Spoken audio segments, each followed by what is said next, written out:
Les communautaires Jacques Cartier, Jeanne Landry-Bello, chargée de communication qui est en studio. Salut Jeanne, comment ça va ce matin? Bonjour, ça va bien, merci. Super, très heureux de te recevoir en compagnie de la médiatrice communautaire du Centre Jacques Cartier, Alison Pilote. Comment ça va ce matin, Alison? C'est moi ça va bien, ça Super. va bien, merci. Content de vous recevoir. On s'est jasé la semaine dernière. Jeanne, évidemment, vous avez tellement de beaux programmes, tellement de beaux volets, tellement de beaux projets.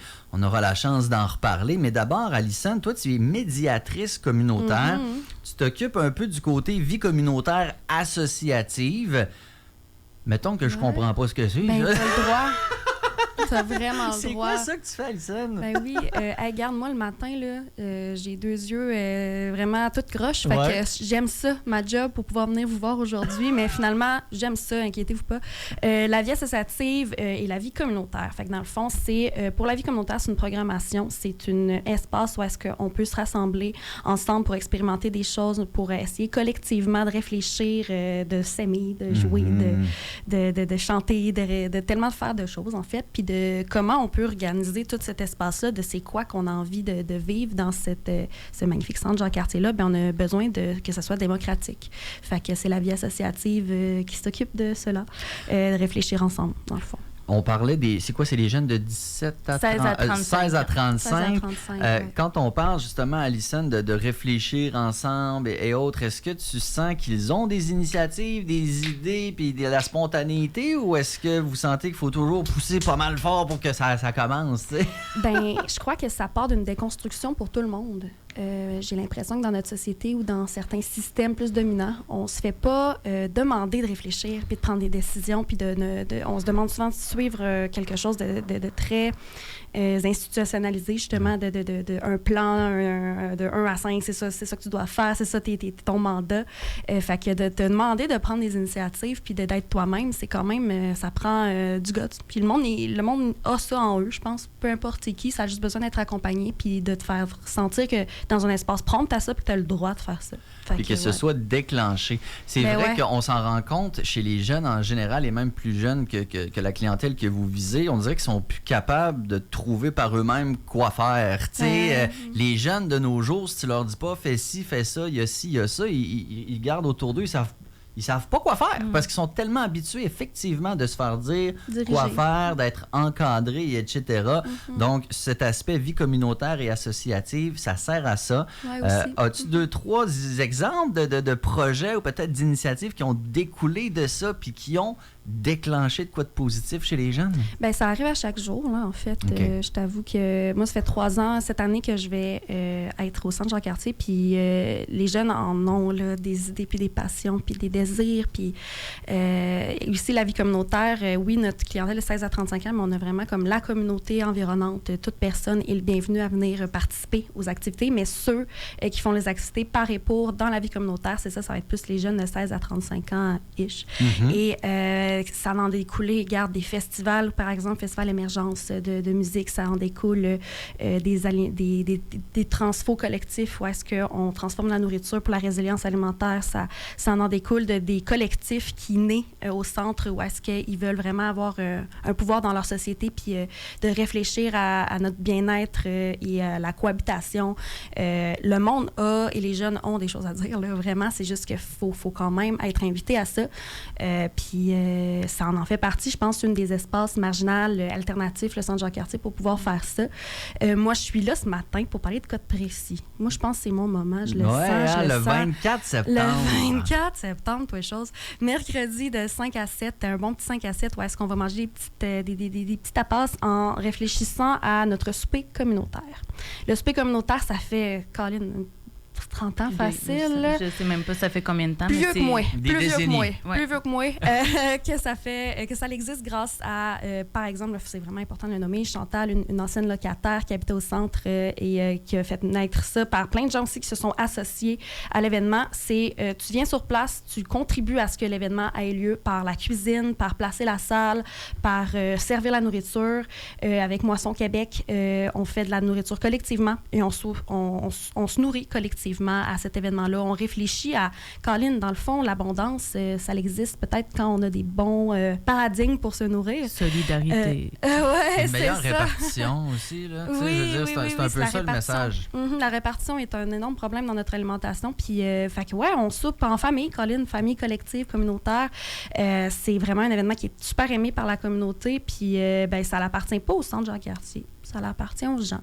Fait qu'on fait, imaginons notre souper comme le 24. Si tu as comme un besoin soit social ou d'engagement par rapport à la résilience puis la sécurité alimentaire, ben je pense que c'est ta place. Peu importe t'es qui, peu importe ton âge, on va vraiment comme réfléchir à c'est quoi les meilleurs moyens à ce qu'on cohabite dans ce souper communautaire-là. Est-ce qu'on a des bonnes intentions? Est-ce que ça a un sens par rapport à nos actions? C'est qu'est-ce qu'on a envie pour triper? Qu'est-ce qu'on a envie pour s'éduquer? Qu'est-ce qu'on a envie de manger? Mais ça aussi, ça fait partie de la réflexion, c'est clair. Vraiment. Quand on fait ce genre de souper-là, il y a à peu près combien de personnes qui peuvent être là? Mon Dieu, ça dépend tellement des jours. Hein? Ça varie selon disons qu'on regardait cet été, c'était entre 40 et 70. Ouais, facile. L'hiver, parfois, là, ça dépasse le 80. Souper de Noël, ça dépasse le 120. Donc, on est toujours autour de plus de 50, mettons. On pourrait, plus de 50 quand même. Puis c'est vraiment très, très diversifié. Là, j'appellerais même les participants et les participantes. Puis c'est aussi un espace ouvert. Comme Alison vient de dire, là, c'est un espace qui vous appartient. C'est pas un espace fermé, c'est vraiment un espace que quelqu'un peut arriver du jour au lendemain puis dire « Hey, moi, là, ça me tente de m'impliquer. » Puis de venir. Il y en a qui viennent à toutes les semaines. Ben, c'est à toutes les 2 semaines. Mais il y en a qui viennent vraiment régulièrement. Il y en a qui ont développé des habitudes autour de cette... qui vont venir arroser les plantes du CJC en même temps, qui vont venir faire leur moment social. Donc, c'est vraiment un espace qui est ouvert à tout le monde. Là. Ouais, donc, pas besoin nécessaire... Quelqu'un qui a envie de s'impliquer, de sortir.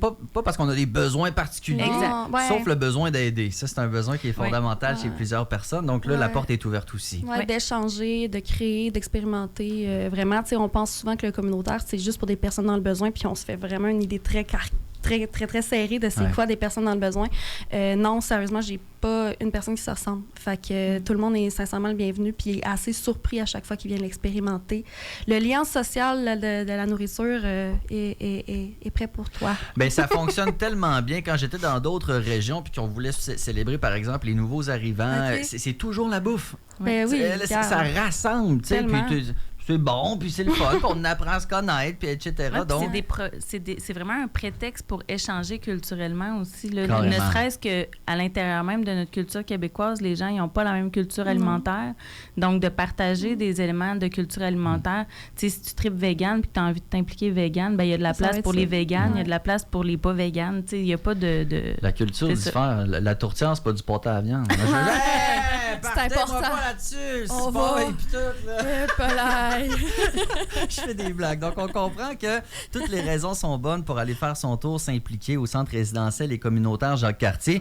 Oui, il y a l'aspect vie communautaire et associative. Vous offrez aussi des ateliers, des formations, Jeanne. Puis je pense qu'il y a quelques formations où il y a encore des places disponibles. Oui, en fait, il y a la fibre du bois là, qui s'étend sur plusieurs semaines, qui est c'est 3 jours par semaine de 9h à 5h. Puis c'est vraiment des ateliers d'ébénisterie qui sont ouverts. Il reste encore quelques places. Donc, si ça intéresse quelqu'un, sur le site du Centre Jacques-Cartier, en fait, on peut aller cliquer sur s'inscrire ou téléphoner directement, puis je vais répondre au téléphone. Puis il y a aussi Couleur du langage qui commence cette semaine, qui pourrait intéresser aussi des participants et des participantes. C'est vraiment un atelier de création artistique. Là. Puis ça, c'est 1 fois par semaine, donc c'est moins engageant, mais c'est quand même super le fun. Et c'est gratuit. Et tout est gratuit au Centre Jacques-Cartier. Oui, effectivement. Donc, on invite les gens à participer en grand nombre. Vous pouvez vous rendre sur le site Internet donc, du Centre résidentiel et communautaire Jacques-Cartier.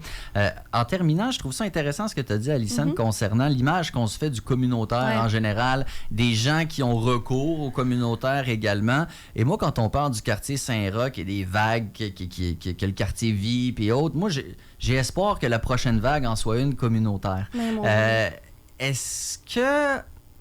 C'est quoi l'erreur que les gens font en pensant au communautaire? Tu sais, c'est quoi le plus gros stéréotype que les gens peuvent peut-être avoir, puis que dans le fond, quand tu as les 2 pieds dedans, t'es comme, c'est pas ça, pas en tout, de quoi tu parles? Tu sais, qu'est-ce que vous aimeriez que les gens comprennent comme nuance par rapport au communautaire? Je pense que le communautaire est rempli d'information, de vécu et de diversité. Beaucoup plus que les gens le pensent. Il n'y a pas un récit, il n'y a pas une histoire, il n'y a pas une raison moins bonne qu'une autre pour venir fréquenter ces lieux-là. On les connaît pas des fois, nos voisins. C'est ridicule.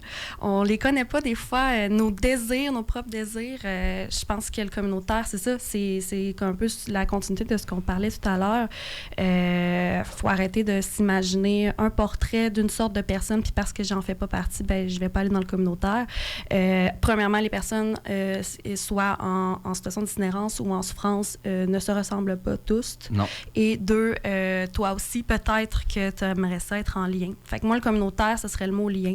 Il y en a que c'est vraiment beaucoup plus pour des besoins de base. Puis c'est super important, cette première ligne-là. Mais le communautaire, en général, c'est ça. Ça ne ressemble pas. Jeanne, elle a un magnifique doigt levé. Vas-y, vas-y. En fait, l'isolement social, ça touche toutes les sphères de la société.